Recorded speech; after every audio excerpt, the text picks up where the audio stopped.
You know, ako, for 2 days, medyo nahihirapan sa mga tanong ko kasi sabi mo, hindi ka nakakaintindi masyado ng Tagalog. Naalala niyo po ba yung mga episodes na yan during the last hearing and this morning? Yes or no? Alala mo?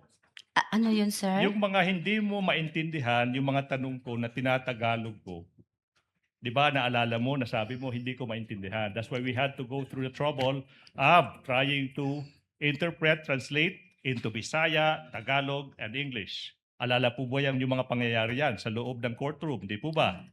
Yes, or no? naalala ko Your Honor, Yes, yung mga okay. Tagalog na lalom, na Lalom. deeper, Yeah, dili kay deeper. ko ka sabot, Your Yes, Honor. hindi ko maintindihan yung sabot now.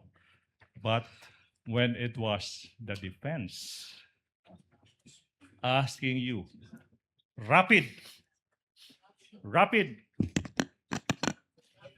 rapido. What's the question, Your Wait, Honor? not yet. Hold your horses. Counsel is testifying, Your Honor. Relax. Hindi pa tapos. I'm just laying the premise. Relax. Mabilis. There's no question, Your Honor. Wait.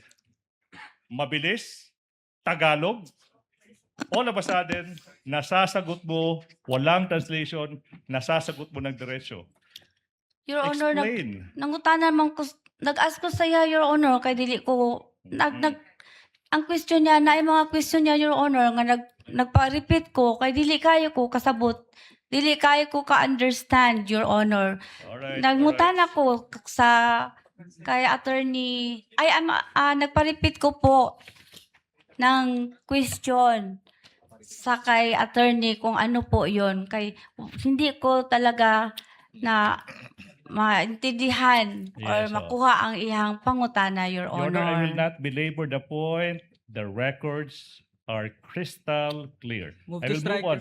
Oh, what? I move on to the next question.